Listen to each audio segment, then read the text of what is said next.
ప్రశస్తమైన నామంలో నా యొక్క ప్రత్యేకమైన వందనాలండి. మీ అందరికీ వందనాలు.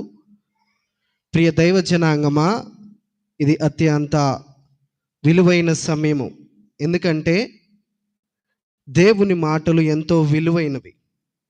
ఆ విలువైన మాటలు మనము జాగ్రత్తగా వినవలసిందిగాను, ఆ వినవలసిన మాటలను హృదయములో భద్రపరుచుకునవలసిందిగాను, ఆ యొక్క భద్రపరుచుకున్న మాటలని మన యొక్క జీవితంలో అవలంబించుకోవలసిందిగాను నేను దేవుని పేరిట నేను మీతో మనవి చేస్తా ఉన్నాను. ప్రియులారా, దేవుని బిడ్డలుగా ఉంటున్న మనము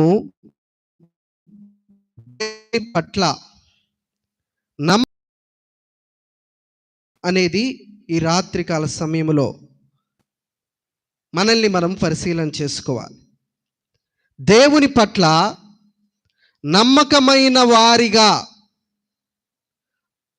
ఆయన యొక్క మాటలు పాటించే విషయంలోను, ఆయన యొక్క ఆజ్ఞలు పాటించే విషయంలోను నమ్మకమైన వారిగా మనము ఉన్నామా, మనందరము ఉన్నారా అనేసి దేవుని యొక్క మాటల ద్వారా ప్రభువు మాట్లాడుతున్నాడండి. అసలు దేవుని పట్ల నమ్మకంగా ఉండడం అంటే ఏంటండి అనేసి అడిగేవారు లేకపోలేదు. దేవుని పట్ల నమ్మకంగా ఉండడం